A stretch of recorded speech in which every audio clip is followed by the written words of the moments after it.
ভারতের নির্দেশনার পর যশোর সীমান্ত দিয়ে বাংলাদেশে গরু আসা প্রায় শূন্যের কোঠায়। প্রভাব পড়েছে মাংসের বাজারে, কমেছে রাজস্ব। রাজধানীর পাইকারি বাজারে আরো এক দফা কমেছে চালের দাম। রসুন, মসুর ডাল ও আলুর বাজার ঊর্ধ্বমুখী, সরবরাহ ঘাটতির অভিযোগ। স্বাস্থ্য সমস্যা জেনেও বেশি লাভের আশায় তামাক চাষে ঝুঁকছেন নীলফামারীর কৃষকরা। কাজে আসছে না কোনো ধরনের প্রচার প্রচারণা, দুশ্চিন্তায় কৃষি কর্মকর্তারাও। এবং বাঙালির প্রাণের উৎসব পহেলা বৈশাখকে ঘিরে নগর জুড়ে চলছে প্রস্তুতি। রাজশাহীতে বেড়েছে ঐতিহ্যবাহী সিল্ক শাড়ি, পাঞ্জাবি ও ফতুয়ার বেচাকেনা।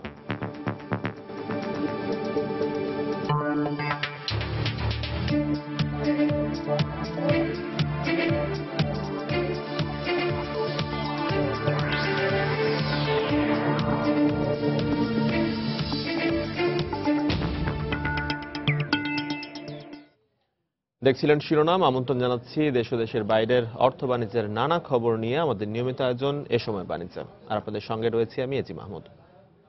ভারতীয় স্বরাষ্ট্রমন্ত্রীর নির্দেশনার পর যশোরের সীমান্তগুলো দিয়ে বাংলাদেশে গরু আসা প্রায় শূন্যের কোঠায় নেমে এসেছে।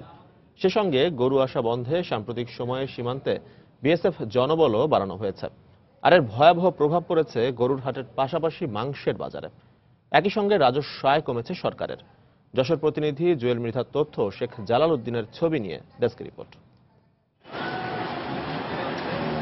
মাত্র ৩ মাস আগেও ভারত থেকে বেনাপোল সীমান্ত দিয়ে প্রতিদিন ২ থেকে ৩ হাজার গরু আসত। ফলে সীমান্ত সংলগ্ন করিডোরগুলো থাকত জমজমাট। কিন্তু ভারতের স্বরাষ্ট্রমন্ত্রী রাজনাথ সিংহ সম্প্রতি গরু পাচার বন্ধে বিএসএফ সদস্যদের কঠোর হতে নির্দেশ দেন। এরপর তিনি গত ১ মার্চ গরু আসার প্রধান রুট বেনাপোল সীমান্তের বিপরীতে ভারতের আংরাইল বিএসএফ ক্যাম্প ও সীমান্তবর্তী ইছামতি নদী এলাকা পরিদর্শন করে আবারও গরু পাচার বন্ধে কঠোর হতে বলেন। এ অবস্থায় ভারত থেকে গরু আসা অনেকটা বন্ধ হয়ে যাওয়ায় এখন খা খা করছে সীমান্ত করিডোরগুলো। বিএসএফ অনেক কড়াকড়ি থাকার কারণে, প্রহরী বেশি থাকার কারণে কোনো গরু আসতেছে না। গরু আসছে না, আমরা গরু কিনতে পারছি না, দেখা যাচ্ছে সপ্তাহে বসে আছি। এতে চরম বিপর্যয়ের মুখে পড়েছে সীমান্তে গরু ব্যবসার সাথে জড়িতরা। আমাদের যখন গরু আসতো ১-২ হাজার প্রতিদিন, ৩ হাজার, তখন আমরা কাজকর্ম করতাম, সুবিধাভাবে চলতো আমাদের। এখন গরু আসে না, আমরা বেকার। গরুর ট্রাক লোড করি, আগে যে বর্তমান ৩০০, ৪০০, ৫০০ টাকা ইনকাম করতাম, এখন ৫০ টাকাও হয় না। ভারত থেকে গরু আসা কমে যাওয়ায় রাজস্ব আয়ও প্রভাব পড়েছে বলে জানালেন এ কর্মকর্তা। ২০১৪ সালের অক্টোবর হইতে ডিসেম্বর পর্যন্ত রাজস্ব আদায় হয়েছে ১১,৭৮,৯৩,৬০০ টাকা। কিন্তু সম্প্রতি জানুয়ারি হইতে মার্চ পর্যন্ত ৩ মাসে গরু কম আসায় রাজস্ব আদায় হয়েছে ১,৮৬,৬৬,৬৬,৬০০। গরু আসা কমে যাওয়ায় তার প্রভাব পড়েছে হাটগুলোতেও। এতে গরুর দাম বৃদ্ধির পাশাপাশি সব ধরনের মাংসের দামও বেড়েছে। লক্ষ লক্ষ গরু উঠতো, আজ ৩ মাস ধরে ১০০ গরু ওঠে না।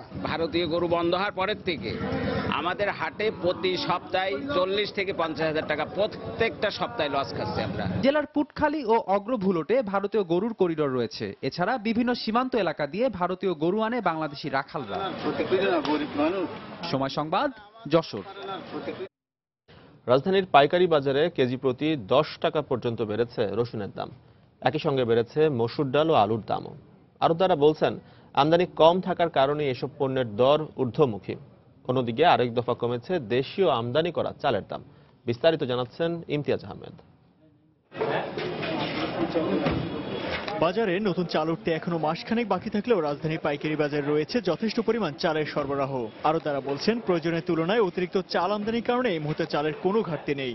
একই সঙ্গে আগের তুলনায় বিক্রি কমে যাওয়ায় দফায় দফায় চালের দাম কমছে বলেও জানিয়েছেন তারা। বাজার খুবই খারাপ এবং ইন্ডিয়ান চাল ঢোকার পর থেকে আমাদের দেশীয় চাল খুব ক্ষতিগ্রস্ত। মিনিকেট কমছে ১ টাকা থেকে ১.৫ টাকা, নাজিরা কমছে ১ টাকা ২ টাকা, আর মোটা চাল তো কল্পনা করা যায় না, একবারে চলে আসছে কোথায় ৩১ টাকা থেকে ২৬.৫ টাকা। চালের বাজার তো খুবই কম, বাজার তো প্রতিনিয়ত ডাউন হচ্ছে। এদিকে আমদানি কমের অজুহাতে চায়না রসুনের দাম বাড়িয়েছেন আড়তদাররা। একই সঙ্গে বেড়েছে দেশি পেঁয়াজ ও আলুর দামও। হিমাগার থেকে শুরু করে বিভিন্ন জায়গায় মজুদের কারণে এসবের দাম বাড়ছে বলে জানিয়েছেন বিক্রেতারা। দেশি পেঁয়াজের দাম একটু বাড়ছে, আর ইন্ডিয়ান পেঁয়াজের দাম কমছে। আর আদার দাম একইভাবে আছে, চায়না রসুন দাম বাড়ছে, কেজি 10 টাকা বাড়ছে। দেশি পেঁয়াজ বেচছে 26-27, আর ইন্ডিয়ান আমরা 24, 22, 23, 25 এরকম। সপ্তাহ ব্যবধানে 1 থেকে 1.5 টাকা পর্যন্ত বেড়েছে দেশি মসুর ডালের দাম। তবে চিনি থেকে শুরু করে অন্যান্য মশলার দাম অপরিবর্তিত রয়েছে বলে জানিয়েছেন বিক্রেতারা। দেশি মসুর ডাল 1 নম্বরটা 96-97 টাকা আমরা হোলসেল বিক্রি করতেছি, আর রিটেল বিক্রি করতেছে 100 টাকা, 105 টাকা। অন্যান্য বোল্টা ডাল আমাদের হোলসেল বিক্রি করতেছে আপনার 79 টাকা, 8 আনা 80 টাকা। বৃষ্টির কারণে মানে মসুর ডালটা ফসল থেকে উঠতে একটু সময় লাগছে, এই জন্য মানে দেশি মসুর ডালটা 1 টাকা 2 টাকা হেরফের হয়ে গেছে। সয়াবিন তেল আপনার সুপার আমরা বিক্রি করতেছি 1 নম্বর সুপারটা আপনার 68-69, আর পাম বিক্রি করতেছি 62 টাকা। এ সপ্তাহে প্রতি কেজি খোলা সয়াবিন তেল বিক্রি হচ্ছে 85 টাকায়, সুপার 67 আর পাম অয়েল 62 টাকা কেজি দরে। অপরিবর্তিত আছে সব ধরনের বোতলজাত সয়াবিনের দাম। ইমতিয়াজ আহমেদ, সময় সংবাদ, ঢাকা। স্বাস্থ্য ঝুঁকির কথা জেনেও অতিরিক্ত লাভের আশায় তামাক আবাদে ঝুঁকে পড়ছেন নীলফামারীর কৃষকরা।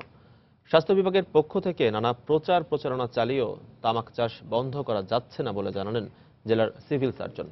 আর কৃষি কর্মকর্তাদের মতে তামাকের বিকল্প ফসলগুলোর বাজার নিশ্চিত করতে পারলেই এর আবাদ কমে আসবে। নীলফামারী প্রতিনিধি সাকির হোসেন বাদলের পাঠানো তথ্য ছবি নিয়ে ডেস্ক রিপোর্ট। গত বছর নীলফামারী জেলায় আলু চাষ করে ব্যাপক লোকসানের পর এবার তামাক চাষে আগ্রহী হয়ে উঠেছেন কৃষকরা। খরচ কম কিন্তু লাভ বেশি, তাই স্বাস্থ্য ঝুঁকি কাঁধে নিয়েই তামাক চাষে জুটে গেছেন কৃষাণীরা। 3-4 বছর হতে আলু আবাদ করিয়া মনে করেন খুবই লস, এখন কি করি তামাক আবাদ করছি, তামাকের 2টা পয়সা পাওয়া যায়। তামাক আবাদ করা লাভ আছে, তামাকে আবাদ করলে মনে 5,000-6,000 টাকা করে বিক্রি হয়। তামাকে খরচ কম তো লাভটা বেশি হয়, এই জন্য আমরা তামাক আবাদ করি। পাশাপাশি ঋণ সহ নানা ধরনের সুযোগ সুবিধা দিয়ে তামাক আবাদে চাষিদের উদ্বুদ্ধ করে যাচ্ছে তামাক প্রক্রিয়াজাতকারী প্রতিষ্ঠানগুলো। উৎপাদন থেকে শুরু করে বাজারজাত পর্যন্ত সব ধরনের নিশ্চয়তা দিচ্ছেন তারা। তামাকের চাহিদাটা বেশি এবং সব সময় এটা বিক্রি হয় এবং অগ্রিম কোম্পানি থেকে টাকা দিয়ে যায়। কোম্পানিরা আমাদের অনেক সহযোগিতা করে। জমিতে এসে টাকা ওরা দিয়ে যায়, আমরা আরো আগাম টাকা নিয়ে জমিতে আবাদ করতেছি এবং আরো আমরা লাভবান হচ্ছি। এদিকে জেলার সিভিল সার্জন জানালেন, তামাক চাষ বন্ধ না করলে এর ক্ষতিকারক প্রভাবে শ্বাসনালীর প্রদাহ, ক্যান্সার সহ নানা জটিল রোগে আক্রান্ত হতে পারেন চাষিরা। তামাক যখন গুঁড়া করা হবে বা এইরকম যদি কোথাও যদি এরকম শুকানো হয়, তো তামাকের যে ডাস্টগুলো এগুলো আসবে, এগুলা তো শ্বাসনালীর প্রদাহ এবং অন্যান্য ক্ষতি করবে। এই জন্য জরুরি হলো যে তামাক উৎপাদনই কমিয়ে দেওয়া। তবে কৃষি কর্মকর্তা বলছেন, যতদিন না পর্যন্ত তামাকের বিকল্প ফসলগুলোর বাজার নিশ্চিত করা যাবে ততদিন তামাক চাষ বন্ধ হবে না। ভুট্টা, আলু, গম, সরিষা এই সমস্ত ফসলগুলি আবাদ করা যায় এবং এগুলি লাভজনক। এই ফসলগুলি উৎপাদনের জন্য কৃষকদেরকে যদি বিশেষভাবে লোন বা ঋণ ফ্যাসিলিটিস দেওয়া যায়, তাদেরও যদি এই সমস্ত মার্কেটগুলিকে এনশিওর করা যায় যে এই ফসলগুলি উৎপাদন হলে এগুলি বিক্রি করা এনশিওর থাকবে, তাইলে পরে আস্তে আস্তে তামাক চাষকে একেবারে কমিয়ে নিয়ে আসা সম্ভব। কৃষি বিভাগের তথ্য মতে জেলায় এবার 4,990 হেক্টর জমিতে তামাকের আবাদ হয়েছে। সময় সংবাদ, নীলফামারী। ভোলায় তরমুজের বাম্পার ফলনের পরেও হাসি নেই কৃষকের মুখে। ঢাকা, চট্টগ্রাম সহ বড় বড় শহরে চাহিদা কমে যাওয়া এবং আগাম বৃষ্টির কারণে যথাসময়ে তরমুজ ঘরে তোলা নিয়ে দ্বিধাদ্বন্দ্বে রয়েছেন কৃষকরা। এদিকে বিগত বছর ক্ষেত থেকেই তরমুজ কিনে মোকামে পাঠাতো ব্যাপারীরা, কিন্তু রাজনৈতিক অস্থিরতার কারণে ব্যাপারীরাও কম এসেছেন এবার। নাসিরউদ্দিন লিটনের তথ্য ও উৎপল দেবনাথের ছবি নিয়ে ডেস্ক রিপোর্ট। ভোলার গ্রামে গ্রামে চলছে তরমুজ কাটার উৎসব। গ্রামীণ, বাংলালিংক, সিটিসেল এমন বাহারি নামের তরমুজে নৌকা, ট্রলার আর ট্রাক বোঝাই করে নেওয়া হচ্ছে ঢাকা, বরিশাল, চট্টগ্রাম সহ বড় বড় শহরে।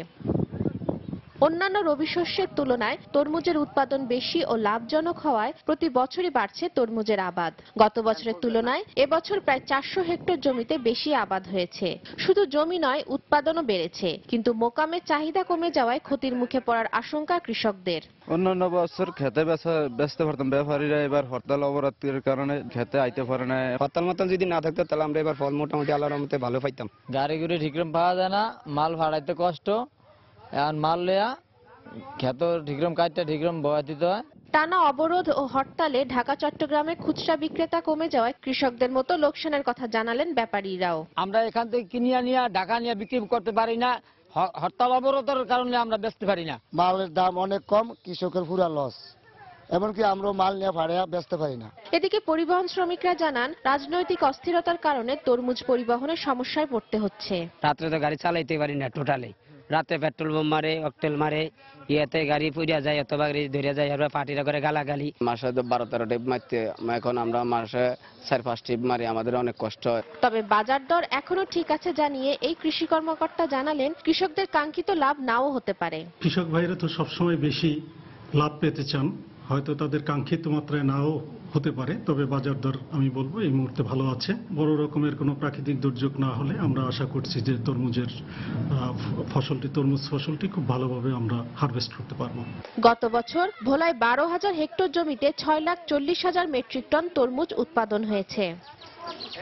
সময় সংবাদ। বাঙালির প্রাণের উৎসব পহেলা বৈশাখকে ঘিরে নগর জুড়ে চলছে নানা প্রস্তুতি। বাংলা নতুন বছরের প্রথম দিনটিকে বরণ করে নিতে ব্যস্ত সময় পার করছেন নগরবাসী।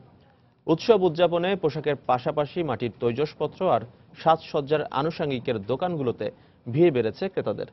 এদিকে বর্ষবরণ উৎসবকে ঘিরে অতীতের লোকসান পুষিয়ে নেবার আশা করছেন ফুল ব্যবসায়ীরা। বৈশাখের প্রস্তুতি নিয়ে আরো জানাচ্ছেন ফাহমিদা শম্পা। বাঙালির উৎসব পার্বণে সাজসজ্জার অন্যতম অনুষঙ্গ ফুল। প্রাণের বৈশাখ উৎসবেও এর ব্যতিক্রম হয় না। বাহারি ফুলের মাঝে বৈশাখী উৎসবে চাহিদার শীর্ষে থাকে কাঠগোলাপ, বেলি, গোলাপ আর জারবেরা। বিগত দিনগুলোতে রাজনৈতিক অস্থিরতার কারণে বেচা বিক্রিতে ভাটা পড়লেও উৎসবকে সামনে রেখে ভালো মুনাফার প্রত্যাশা করছেন ফুল বিক্রেতারা। বৈশাখ উপলক্ষে বেলি ফুলটা বেশি চলে। ওদিন যদি আপনার 1 লক্ষ বেলি ফুল আনা হয়, 1 লক্ষ বিক্রি হয়ে যায়। কাঠগোলাপ, কাঠবেলির গাছরা এইগুলি বেশি চলে। অন্যান্য বছরে মোটামুটি ভালো থাকে, এবছরটা একটু খারাপ গেছে, আশা করি বৈশাখীতে ভালো হবে। লাল সাদা পোশাকের সাথে খোপায় বেলি, রেশমি কাচের চুড়ি আর লাল টিপ ছাড়া বাঙালি নারীর বৈশাখ সাজ যেন অপূর্ণ। পোশাকের সাথে মিলিয়ে রেশমি চুড়ির খোঁজে তাই তরুণীরা ভিড় জমাচ্ছেন দোকানগুলোতে। শুধু নিজের জন্য নয়, উৎসবে প্রিয়জনকে উপহার দেবার জন্যও কিনছেন লাল সাদা কাচের চুড়ি। শাড়ি হয়ে গেছে, এই তো আজকে চুড়ি কিনতে এসেছি, আর গহনাও হয়ে গেছে মোটামুটি। চুড়ি কিনছে আমার নাতনির জন্য, বৈশাখে তো সে খুব আনন্দ করবে, তো তাই সে একটা শাড়িও কিনছে। নানার কাছে একটা বায়না যায় চুড়ি দিতে হবে। খোপাতে ফুল দেওয়াটা আর হচ্ছে যে রেশমি চুড়ি ছাড়াটা বৈশাখটা সাজটা অসম্পূর্ণই থাকে। শুধু নিজেকে সাজাতে নয়, উৎসবের দিন অতিথি আপ্যায়নেও যাই শতভাগ বাঙালিয়ানা। আর তাই তো পান্তা, ইলিশ আর রকমারি ভর্তা পরিবেশনের জন্য বৈশাখের আগে চাহিদা বেড়েছে মাটির তৈজসপত্রের। ভর্তা রাখার জন্য, পান্তা খাওয়ার জন্য মাটির হাঁড়ি, মাটির প্লেট, একটু বাঙালিয়ানা থাকবে, বাংলাদেশের ঐতিহ্য। মাটির প্রোডাক্টের প্রোডাকশন আমাদের অনেক বেশি হচ্ছে বৈশাখ উপলক্ষে, এবং সেলও অনেক ভালো, কাস্টমার অনেক কিনছেন। পহেলা বৈশাখের বাকি মাত্র কয়েকটা দিন, তবু দিনটিকে সামনে রেখে বাঙালির নানা প্রস্তুতি জানান দিচ্ছে এসে গেছে পুরনোকে পেছনে ফেলে নতুন দিনের ডাকে এগিয়ে যাওয়ার সময়। ফাহমিদা শম্পা, সময় সংবাদ, ঢাকা। এদিকে রাজশাহীতে পয়লা বৈশাখ উপলক্ষে ঐতিহ্যবাহী সিল্কের শাড়ি, পাঞ্জাবি ও ফতুয়ার বেচাকেনা বেড়েছে। উৎসবের দিনে নিজেকে সাজাতে তাই ক্রেতারা খুঁজে বেড়াচ্ছেন পছন্দের পোশাকটি। বিক্রেতারা বলছেন মান ভালো হয় ক্রেতারা খুশি হয়ে পোশাক কিনছেন। হাবিবুর রহমান পাপ্পুর তোলা ছবিতে বিস্তারিত জানাচ্ছেন সাইফুর রহমান রকি। আসছে বাঙালির প্রাণের উৎসব পহেলা বৈশাখ। এই দিনটিকে সামনে রেখে রাজশাহীতে শাড়িতে নকশা তৈরির কাজে ব্যস্ত কারুশিল্পীরা।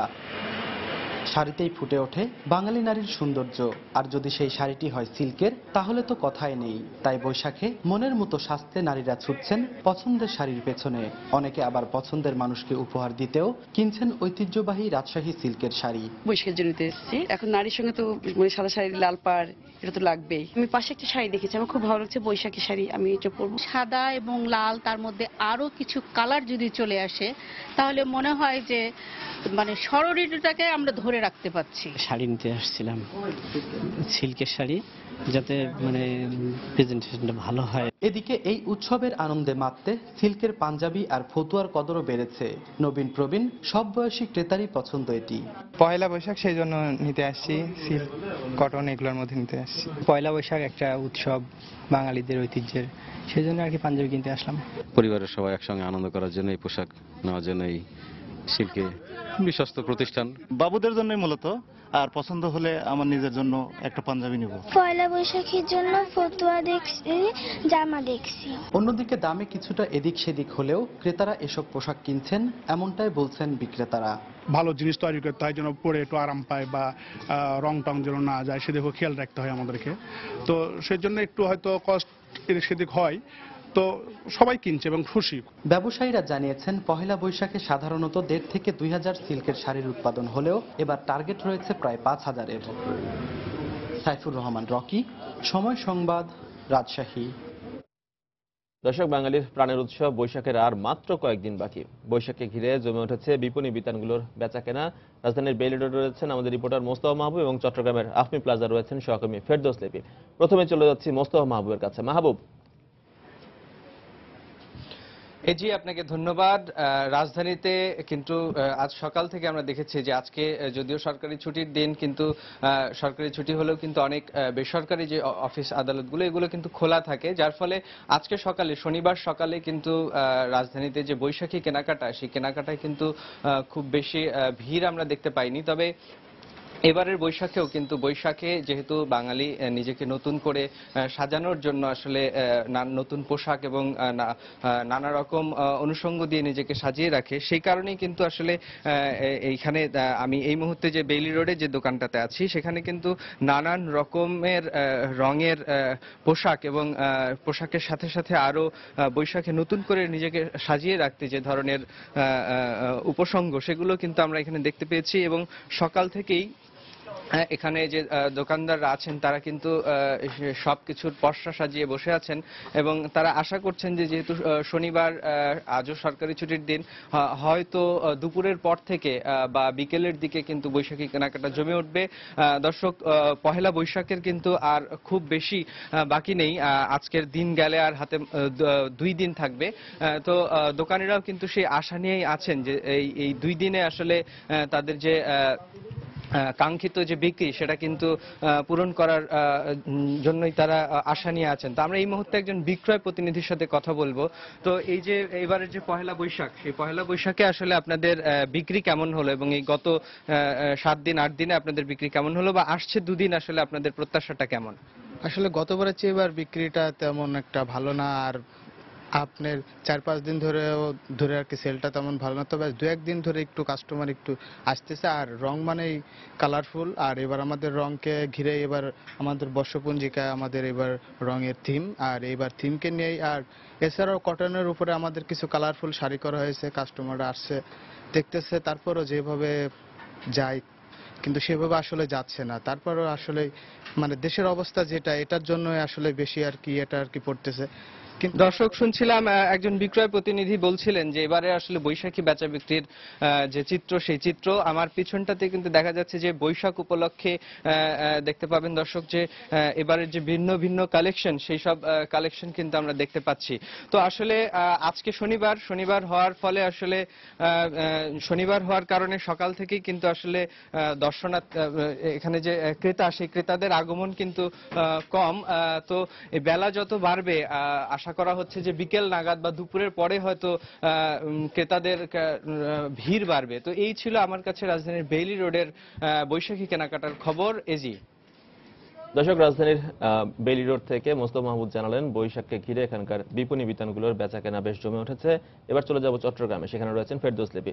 লিপি, চট্টগ্রামের বিপণী বিতানগুলোর বেচা কেনার কি অবস্থা? 2 দিন পরে পহেলা বৈশাখ। তো এই পহেলা বৈশাখ উপলক্ষে বাঙালিরা উৎসবটাকে বরণ করার জন্য সবচেয়ে বেশি যেটা প্রাধান্য দেয় সেটা হচ্ছে পোশাক। তো আমরা দেখতে পেয়েছি যে গত 2 দিন ধরে আসলে চট্টগ্রাম নগরীর যে বিপণী বিতানগুলো আছে, বিশেষ করে বুটিক্স হাউসগুলো, সেখানে কিন্তু পোশাক বাছাইয়ের জন্য আসছেন বিভিন্ন ধরনের বিভিন্ন বয়সী মানুষরা। এই ক্ষেত্রে আজকে যেটা আমাদেরকে জানিয়েছে সেটা হচ্ছে বন্ধের দিন থাকলেও মূলত আসলে বেচা বিক্রিটা শুরু হয় দুপুরের পর থেকে, এবং তারা আশা করছেন যে দুপুরের পর দর্শনার্থী বা ক্রেতা সংখ্যা বাড়বে। এবং তারা যতটুকু কথা বলেছে সেটা জানিয়েছে সেটা হচ্ছে গতকাল বিকেল থেকেই কিন্তু আসলে বৈশাখের যে বেচা কেনা সেটা কিন্তু বেশ ভালোই যাচ্ছে। এক্ষেত্রে বিক্রেতারা কিন্তু খুশি বলে আমার মনে হলো। এছাড়া আপনি জানেন যে পহেলা বৈশাখ উপলক্ষে কিন্তু বুটিক্স হাউসগুলো যেগুলো আছে দেশীয়, সেগুলো কিন্তু বিভিন্ন ধরনের পোশাক কিন্তু তারা এনেছে এবং ক্রেতা আকর্ষণের জন্য যত ধরনের আয়োজন আমরা দেখতে পেয়েছি, প্রতিটা শপেই কিন্তু আসলে ক্রেতা আকর্ষণের জন্য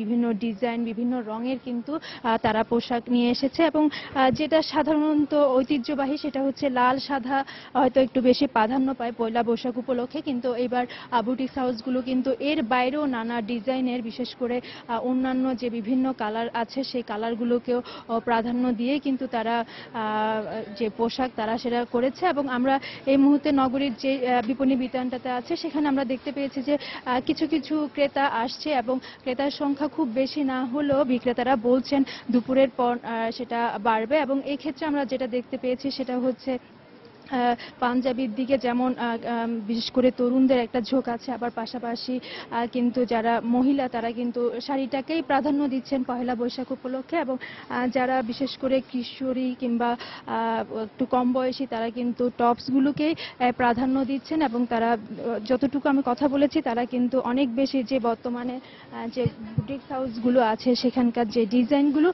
তারা কিন্তু তাদের পছন্দ মতো ডিজাইনটা বেছে নিচ্ছেন এবং দাম নিয়েও অনেক বেশি সন্তুষ্ট, যে যেমন হাতের নাগারের মধ্যেই দাম পাচ্ছেন। এবং ক্রেতার সমাগম কিন্তু কিছুটা বাড়ছে এবং তারা আমাদেরকে জানিয়েছে বেচা বিক্রি কিন্তু অন্যান্য বছরের তুলনায় এবছর তারা বেশ ভালোই সাড়া পাচ্ছেন। তো মাহমুদ, এই ছিল আমার কাছে চট্টগ্রামে বিপণী বিতানগুলোতে বৈশাখীর কেনাকাটার সর্বশেষ খবর। দর্শক, পয়লা বৈশাখকে ঘিরে বিপণী বিতানগুলোর কেনাকাটা বেশ জমে উঠেছে। আর ঢাকা ও চট্টগ্রাম থেকে সেসব খবর জানছিলাম আমরা সহকর্মী মোস্তফা মাহবুব ও ফেরদৌস লিপির কাছ থেকে।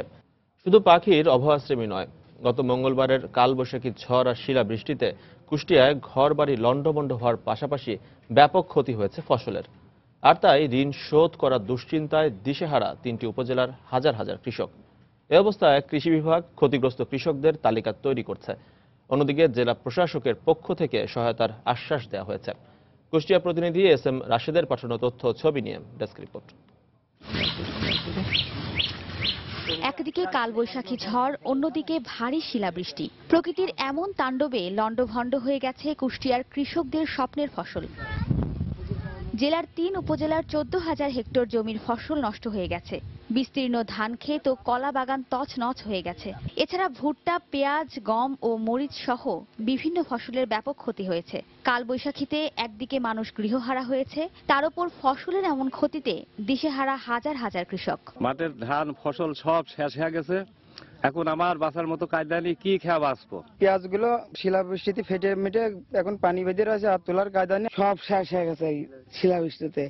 এখন আমার পথে বসা ছাড়া কোনো ক্যাপাসিটি নেই। এই অবস্থায় ব্যাংক ও বেসরকারি এনজিও থেকে নেওয়া ঋণ শোধ করা নিয়ে চরম উদ্বিগ্ন ক্ষতিগ্রস্ত কৃষকরা। কলার বাগান ছিল, কলার বাগান ওই লিজ নিয়ে করা, 2 বিঘা কলার বাগান শেষ। আমি ব্যাংকের থেকে লোন নিয়েছিলাম 90,000, এখন আমি কি করে দেবো?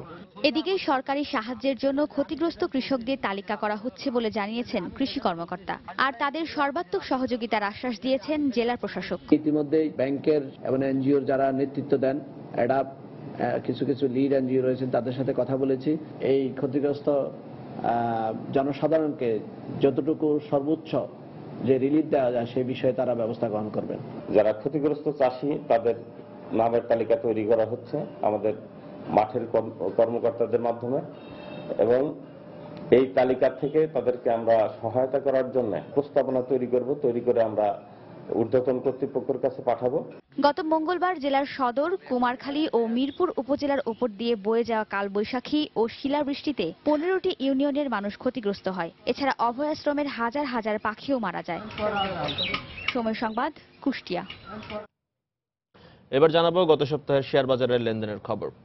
লেনদেন বাড়ার মধ্য দিয়ে গেল সপ্তাহে কার্যক্রম শুরু করে ঢাকা স্টক এক্সচেঞ্জ। সপ্তাহের তৃতীয় ও চতুর্থ দিবসে লেনদেন বাড়লেও অন্যান্য কার্য দিবসে কমে লেনদেনের পরিমাণ। সপ্তাহ শেষে লেনদেন বেড়েছে 56 কোটি 7 লাখ টাকা এবং সূচক কমেছে 86 পয়েন্ট। 311 কোটি 61 লাখ টাকা লেনদেনের মধ্য দিয়ে গেল সপ্তাহে কার্যক্রম শুরু হয় ঢাকা স্টক এক্সচেঞ্জে, যা আগের সপ্তাহের শেষ কার্যদিবসের চেয়ে 36 কোটি 94 লাখ টাকা বেশি। এদিন সূচক ছিল 4431 পয়েন্ট। দ্বিতীয় কার্যদিবসে লেনদেন কমে দাঁড়ায় 305 কোটি 7 লাখ টাকায়। তবে তৃতীয় কার্যদিবসে সূচক কমলেও বাড়ে লেনদেনের পরিমাণ। এদিন লেনদেন হয় 325 কোটি 76 লাখ টাকা এবং সূচক কমে দাঁড়ায় 4345 পয়েন্টে। চতুর্থ কার্যদিবসে লেনদেন বেড়ে দাঁড়ায় 371 কোটি 40 লাখ টাকায়, পাশাপাশি সূচক বাড়ে 2 পয়েন্ট। সপ্তাহের শেষ কার্যদিবস বৃহস্পতিবার আবারও কমে লেনদেনের পরিমাণ। লেনদেন হয় 367 কোটি 68 লাখ টাকা। সপ্তাহ শেষে সূচক 2 পয়েন্ট কমে দাঁড়ায় 4345 পয়েন্টে। গত সপ্তাহের শেষ কার্যদিবসে লেনদেন হওয়া প্রতিষ্ঠানগুলোর মধ্যে দাম বেড়েছে 125টির, কমেছে 158টির এবং অপরিবর্তিত ছিল 21টি প্রতিষ্ঠানের শেয়ারের দাম।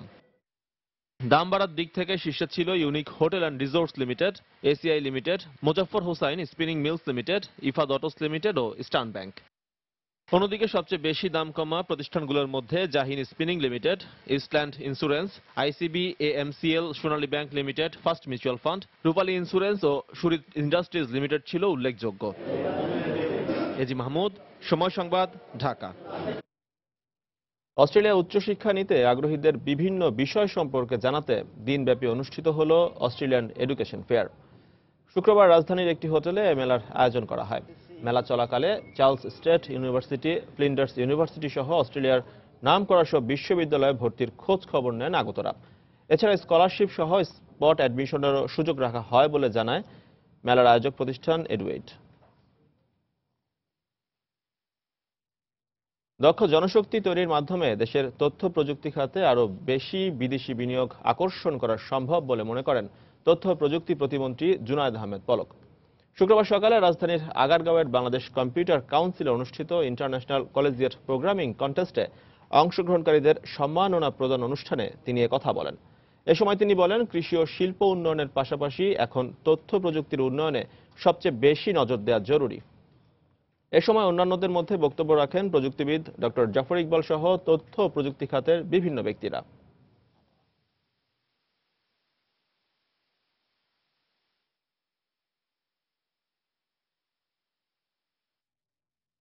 পূবালী ব্যাংকের ময়মনসিংহ অঞ্চলের প্রথম শাখা ব্যবস্থাপক সম্মেলন 2015 অনুষ্ঠিত হয়েছে।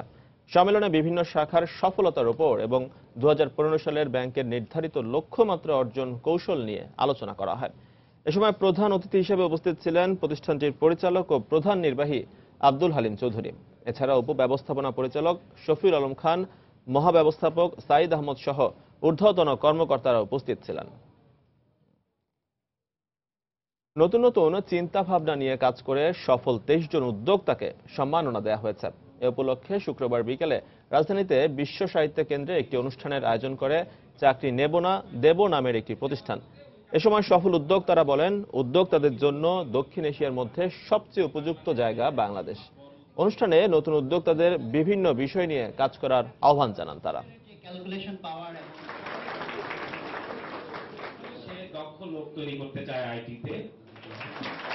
সমস্যার যেন অন্ত নেই রংপুর মেডিকেল কলেজ হাসপাতালের কার্ডিওলজি বিভাগে। চিকিৎসক, জনবল ও ওষুধের স্বল্পতা এবং মুমূর্ষু রোগীদের বিভিন্ন পরীক্ষা নিরীক্ষার জন্য অতি মূল্যবান সব মেশিনপত্র অকেজো হয়ে পড়ায় এক ধরনের স্থবিরতা বিরাজ করছে বিভাগটিতে। শীতাতপ নিয়ন্ত্রণ মেশিন নষ্ট থাকায় প্রায় 3 মাস ধরে বন্ধ আছে জরুরি ক্যাথ ল্যাবের কার্যক্রম। আর হাসপাতালটির পরিচালক জানালেন, এ ব্যাপারে কিছুই জানেন না তিনি। শাকিল মাহমুদের ক্যামেরায় বিস্তারিত জানাচ্ছেন মানিক সরকার। সিসিইউ বা করোনারি কেয়ার ইউনিট হৃৎপিণ্ড যত্নের জন্য যে ধরনের পরিবেশ দরকার বর্তমানে তার বিন্দুমাত্র নেই এখানে। নিবিড় পরিচর্যা এবং পর্যবেক্ষণের জন্য যেখানে জরুরি এই হৃদরোগীদের রাখার কথা শীতাতপ নিয়ন্ত্রিত কক্ষে, সেখানে শীতাতপ তো দূরের কথা, ইলেকট্রিক ফ্যান পর্যন্ত নেই। চিকিৎসক সেবিকা সংকট তো আছেই, প্রয়োজনীয় যন্ত্রপাতি ছাড়াও আছে শয্যা সংখ্যার স্বল্পতাও। ফলে গাদাগাদি করে জরুরি এই রোগীদের অনেককেই রাখতে হচ্ছে ফ্লোরে। এয়ার কন্ডিশন করে নাই, সমস্যা হচ্ছে, রোগীদের কষ্ট হচ্ছে।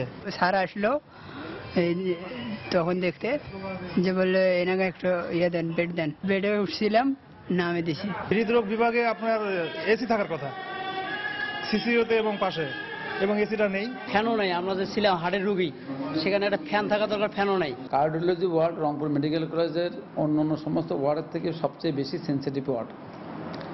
এই ওয়ার্ডে গত দীর্ঘদিন থেকে সিএ এবং রেজিস্ট্রারের 5টি পদের মধ্যে 4টি পদই প্রায় 2 বছর যাবৎ শূন্য আছে। কার্ডিয়াক ক্যাথ ল্যাব সার্বক্ষণিক শীতাতপ নিয়ন্ত্রিত অবস্থায় থাকার কথা থাকলেও শীতাতপ মেশিনগুলো নষ্ট থাকায় বন্ধ রয়েছে অতি জরুরি পরীক্ষা নিরীক্ষার কাজ। এতে একদিকে চিকিৎসা সেবা বঞ্চিত হচ্ছেন রোগীরা, অন্যদিকে মাত্র 4 লাখ টাকা বরাদ্দের অভাবে নষ্ট হতে বসেছে 15 কোটি টাকা মূল্যের মেশিনপত্র। কার্ডিয়াক ক্যাথ ল্যাবে তাপমাত্রা 18 ডিগ্রি সেলসিয়াসের নিচে রাখতে হয়, কিন্তু বর্তমানে সেখানে তাপমাত্রা 36 ডিগ্রি সেলসিয়াস আছে। সুতরাং টেকনিক্যাল কমিটি এসে এরা কমেন্ট করে গেছে যে এই অবস্থায় মেশিন চালালে মেশিন পুরোপুরি বিকল হয়ে যাওয়ার সম্ভাবনা। এত সমস্যা সত্ত্বেও হাসপাতালের পরিচালক ওই বিভাগের অধ্যাপকদের দায়ী করে বললেন অন্য কথা। এখন অনেক ব্যাপার আমি নিজেও বলতে পারতেছি না, মেশিনগুলি কি স্বেচ্ছাকৃতভাবে ইচ্ছাকৃতভাবে এগুলি নষ্ট করা হচ্ছে, বাহিরে প্র্যাকটিসটাকে যাতে একটু জমজমাট হয়। রংপুর মেডিকেল কলেজ হাসপাতালের কার্ডিওলজি বিভাগে 46 শয্যার বিপরীতে প্রতিদিন রোগী থাকছে 60 থেকে 80 জন। মানিক সরকার, সময় সংবাদ, রংপুর। এবার দেশের বাইরের অর্থ বাণিজ্যের খবর। আর্থিক প্রণোদনা কার্যক্রম অব্যাহত রাখার সিদ্ধান্ত নিয়েছে জাপানের কেন্দ্রীয় ব্যাংক, ব্যাংক অব জাপান। সম্প্রতি ব্যাংকটির কর্মকর্তাদের ভোটে সিদ্ধান্ত গ্রহণ করা হয়। ভঙ্গুর অর্থনীতি, ভোক্তা ব্যয় কমে যাওয়া, উৎপাদন খাতে গতিশীলতা কমে যাওয়ায় আর্থিক প্রণোদনা জরুরি হয়ে পড়েছে দেশটিতে। তবে অপরিকল্পিত প্রণোদনা কার্যক্রম অর্থনীতির জন্য ক্ষতির কারণ হয়ে দাঁড়াতে পারে বলে মনে করছেন অর্থনৈতিক বিশ্লেষকরা। এজন্য গেল 3 বছরে দেশটির আর্থিক কার্যক্রম বিচার বিশ্লেষণ জরুরি বলেও মনে করছেন তারা। গেল 2 বছর ধরে শক্তিশালী অর্থনীতির কারণে আর্থিক প্রণোদনা দিয়ে আসছে ব্যাংক অব জাপান।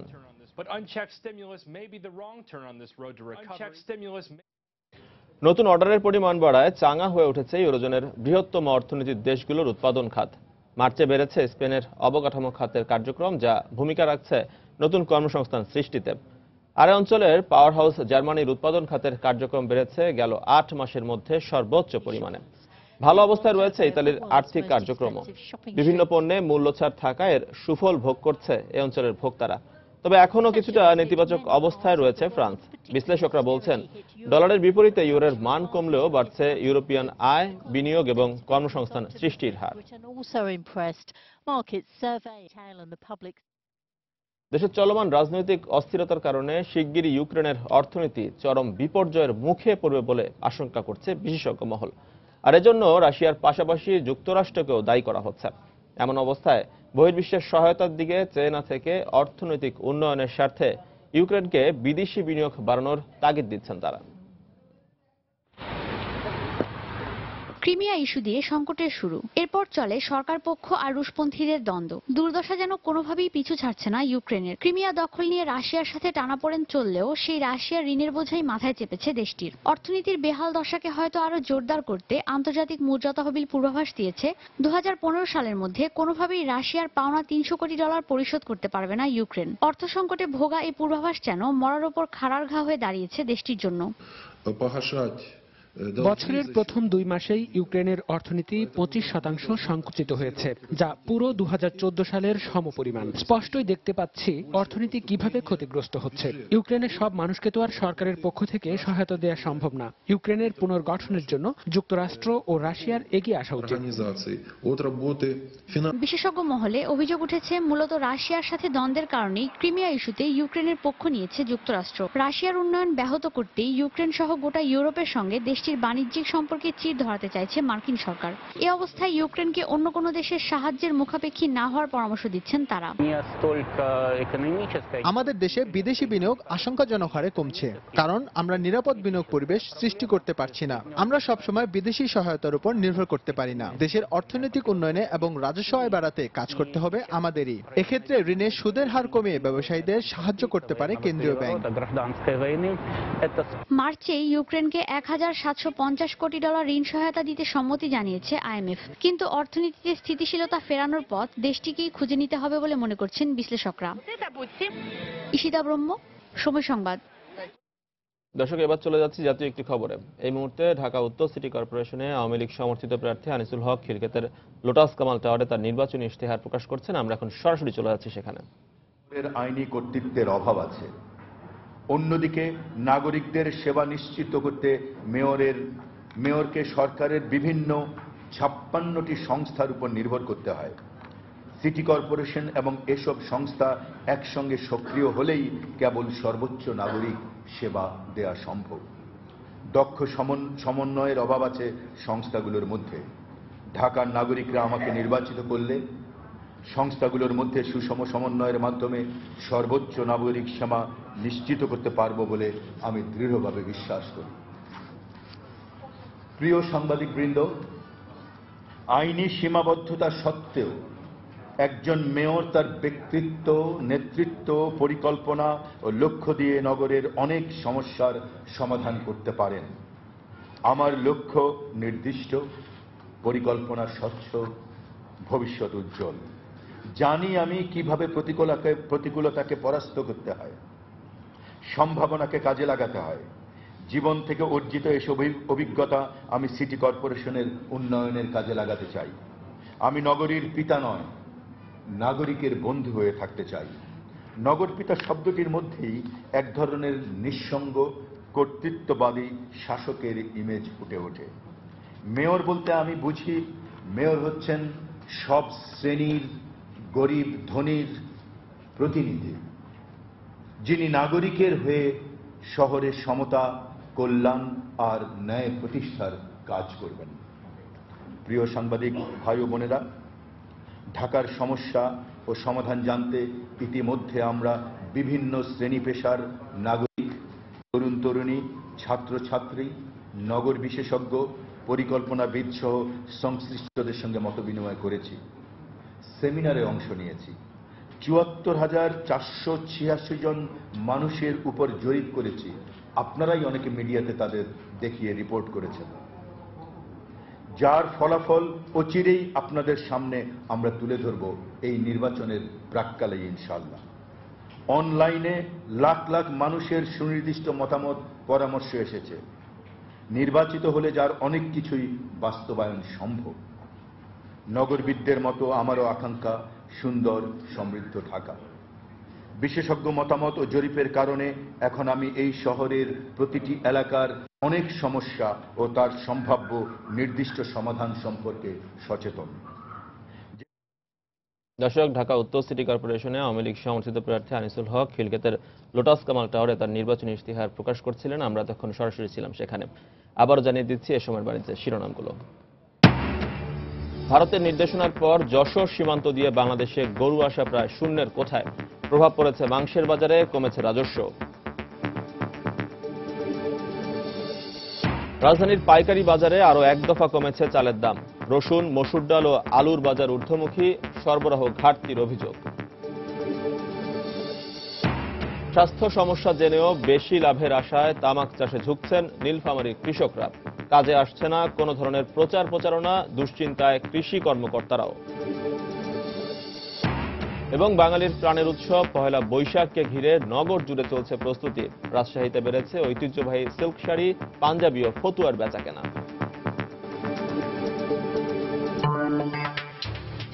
দর্শক, এই ছিল এই সময় বাণিজ্য।